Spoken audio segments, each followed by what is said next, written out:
अटेली में फंस गई है आरती राव की सीट। अटेली में आरती राव के खिलाफ विरोधी चलने वाले हैं बड़ी चाल। अटेली से टिकट मिलने के बाद से ही हो रहा है विरोध।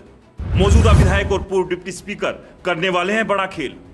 अटेली में नहीं है आरती राव की राह आसान। हरियाणा में बीजेपी में इस वक्त घमासान मचा हुआ है और यह घमासान मचा हुआ है टिकटों की पहली लिस्ट जारी होने के बाद। बीजेपी ने अपनी पहली लिस्ट में 67 उम्मीदवारों के नामों की घोषणा की थी। बस फिर क्या था, एक के बाद एक नेताओं का विरोध शुरू हुआ और विरोध इस कदर बढ़ा कि इस्तीफे एक के बाद एक गिरने लगे और इन्हीं इस्तीफों में कईयों ने निर्दलीय चुनाव लड़ने का ऐलान कर दिया तो कई निर्दलीय चुनाव लड़ने की तैयारी में जुट गए हैं। इतना ही नहीं, कई नेता तो दूसरी पार्टियों के साथ संपर्क साधकर उसमें शामिल होने भी जा रहे हैं। इस सब के बीच सबसे बड़ा संकट अब बीजेपी के लिए यही है कि एक तरफ कांग्रेस तीसरी बार हरियाणा में बीजेपी सरकार बनाने के रास्ते में एक बड़ा रोड़ा बनकर खड़ी है, तो अब वहीं अपने भी विरोधियों जैसा काम कर रहे हैं।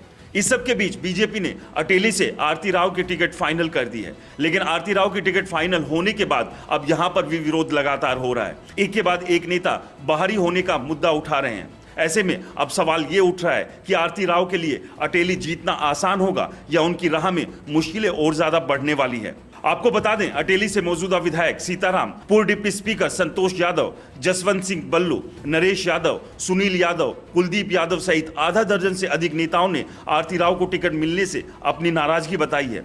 इसमें से कुछ ऐसे भी है जिन्होंने पार्टी का साथ छोड़ दिया है। तो इस सब के बीच पूर्व डिप्टी स्पीकर संतोष यादव दूसरी सीट में नारनौल से अपनी टिकट की उम्मीद जरूर लगा रही है। अगर संतोष यादव को टिकट नहीं मिलती है तो निर्दलीय ही चुनाव के मैदान में ताल भी ठोक सकती है। तो ऐसे में आरती राव के लिए अटेली जीतना कहीं ना कहीं मुश्किल होता नजर आ रहा है। और इस सब के बीच लगातार जिस तरह से बीजेपी के नेता विरोध जता रहे हैं, उससे यह समझना आसान होगा कि आरती राव के लिए 2024 के विधानसभा चुनाव की राह अटेली में इतनी आसान नहीं है। इसके अलावा अटेली में बाहरी का मुद्दा भी जबरदस्त तरीके से गरमाया हुआ है। अटेली के बहुत से नेताओं ने इस मुद्दे पर जोर देते हुए कहा है कि अगर बीजेपी अटेली विधानसभा के 107 गांवों में से किसी को भी टिकट दे देती तो उसका पूरा साथ देते, लेकिन बीजेपी ने एक बाहरी को टिकट दी है।